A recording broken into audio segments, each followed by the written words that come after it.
told Aaron that they needed a god, and Aaron asked them to drop their earrings and their jewelry, and he made a golden calf from it.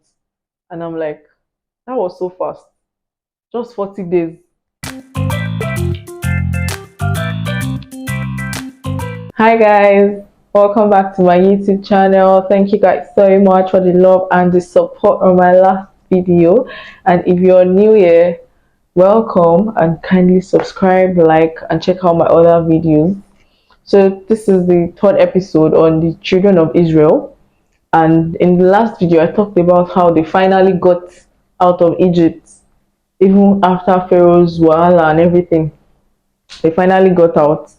If you've not watched it, kindly go back to check, and I'm going to put the link in my description. So they finally got out of Egypt, and they were like on their way to the promised land, so they had to pass through the wilderness. So there was no food, and the children of Israel started grumbling at Moses and Aaron that why did they bring them out of Egypt where they had food and everything, that they don't want them to come and die in the wilderness. Moses went to meet God and told him that the children of Israel are grumbling. So God said that He was going to provide food for them morning and night. They should not worry.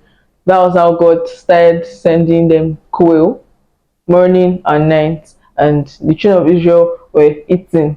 And He told them that they must not take too much or keep till the next day. But some people, there are goats everywhere. So some people do not listen. They still kept, but the ones they kept, by the next day when they checked it, it was like full of maggot already. They could not eat it. And I'm like, you could have just listened. But no. Then when they continued the journey, after some days, they needed water. I mean, it was a desert, so there was no water. Then they started grumbling again that does Moses want to kill them and their livestock, that there's no water for them to drink. Moses was like, you people, why are you testing God? Why are you testing God after everything He had done in Egypt? And how, like, I felt like God was just He just wanted the children of Israel to have confidence in Him. That was why He kept on adding pharaohs at that time, so that the children of Israel will see that God is great and He is going to do everything for us. But no, they were still shouting at Moses that they want water. God told Moses that Moses should eat the rock and water was going to come out for me. That was how they got water, and they kept quiet. Then the Amalekites, I don't know who sent those ones message. They came, they wanted to come and attack the children of Israel. And I mean, God has their back. So they came, and Moses told Joshua to gather some people. They should go and fight the war. Then Moses went to raise his hand. As far as Moses' hand was raised, the children of Israel were definitely going to defeat Amalekite. I don't know how that happened, but his hand had to be raised for them to keep winning. At a point when his hand got sore, Aaron and Hur had to help him hold his hand and raise his hand up till sunset. That was how they defeated the Amalekite. And God said I was going to keep fighting them for trying to come and fight His people. Amen. So Moses' father-in-law came to visit him after he had heard everything that God has done through Moses in Egypt. He came all the way from Midian to visit them. Then he saw that Moses was really stressing, because if there was any fight or anything that needed an elderly advice, the children of Israel, they were going to line up from morning till night, explaining everything to Moses one by one. And Jethro was like, this is a lot for you and you're going to wear yourself out. That why don't you have make a group of 10, of hundreds, of 1,000, and like give them leaders, so that it's only those ones are going to be solving the matters. It's only the major matter that they are going to bring to you. And he just told him that was an advice, and he should ask God if he could go on with it. So I mean, God agreed. Then that was how they had elders to assist Moses. So God decided to visit the children of Israel. I mean, He was already with them, because there was pillar of cloud and pillar of fire that followed the children of Israel like everywhere. So they had lights to still continue with their journey. Then this time He just decided to visit them by Himself and talk to them. Before He came, He already gave Moses instructions to give them that nobody must pass this place. So anybody that comes there, person is going to die. So Moses already instructed them and already told them to consecrate themselves, that God is coming. That was how God came. And He started talking. His voice was like thunder. I cannot even imagine how scared they were. So they were sure like really scared, and they told Moses that God should not talk to them again, that he should go and listen to what God has to say and come and tell them that, because they were scared. So God called Moses and the 70 elders and Aaron that they should come.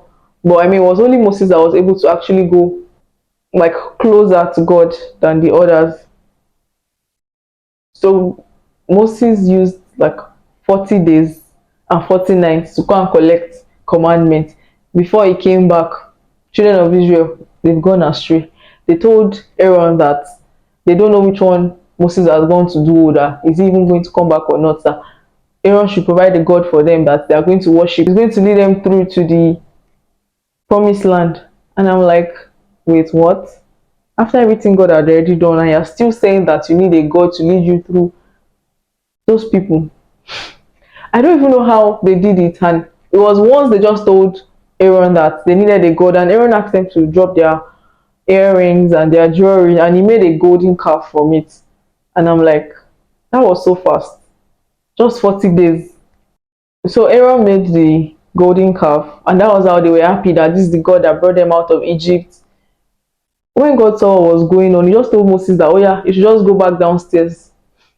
You should go down the mountain and go and meet the people that look at what they are doing. When Moses got there, the commandments he went to collect was on like two boards. He first fling the boards, those ones they broke first. And he was like, what is wrong with you people? Even Aaron too, he was like really disappointed in them. Then he even had to go back to beg God that God should not be angry, that God can erase, I mean, Moses' name from the book. Then God was like, don't worry, that it's the people that offended that I was going to erase. That was how Moses now asked that who is on the Lord's side, the people that are on the Lord's side, they should come and meet him where he was. It was just the Levite tribe that actually came to meet him where he was. And he told those ones to go and kill people, that even if it was their brother, it was their friend, they should kill them. So the Levites went ahead and killed anybody that they saw. They lost about 3,000 Israelites that day. And that was how the Levites became ordained and special among the tribes. So Moses begged for the children of Israel that, because God was really angry and he was going to wipe them out. But Moses was like, if God should wipe them out, what does he want the enemies to say? That he went to bring them out of Egypt just to come and kill them in the wilderness. That was how God just like calmed down, and he sent a plague to them, actually, to those people that committed the offense. So God told them that they should continue their journey, that he cannot follow them again, because he knows that if he should follow them, he's going to just destroy them, and that while they are going, they should first of all remove all the jewelry, their earrings, and all the fine clothes they are wearing, and they should continue their journey. That is going to send an angel to follow them. Then Moses was trying to beg God that he should please still follow them, that if and that he should reveal himself to Moses, that if truly Moses is a favored one in God's sight, that God should please reveal himself to him. So God agreed and said he was going to pass the mountain side, and that Moses is not going to see his face but was going to see his back, and that because anybody that sees his face cannot live again. That was how God revealed himself to Moses, and he now told him to come and collect the Ark of Covenant that he broke. Then I should chisel out another board. He should come and collect the commandments. And God also told Moses that they were going to build an Ark of Covenant, and he gave him like the full description of how he wanted the Ark of Covenant to be, the altars and everything, and that he has already ordained two people. He has blessed them with wisdom and different types of craftsmanship, so that they were going to do it accordingly to the way God planned it to be. He collected the commandment and went to read everything out to them. Got back from saying God, his face was like shining, illuminating. So the people were even scared to go closer to him. So he had to meet Aaron, and from that time he had to be covering his face because they were scared of him. So anytime he goes to meet God, he's going to remove the covering. But once he's going to meet the children of Israel, he had to leave it covered. So they started the construction of the Ark of Covenant, and they did everything according to how God wanted. After they made the ark, God presence filled the tabernacle, and since that day, anytime the tabernacle, God's presence in the tabernacle, they don't set out until he leaves. Thank you guys so much for staying till the end of the video. That is all about the book of Exodus. And if you've not already liked this video, please like, ask questions, drop comments. I'm going to reply every one of you. Thank you guys so much for watching. Bye.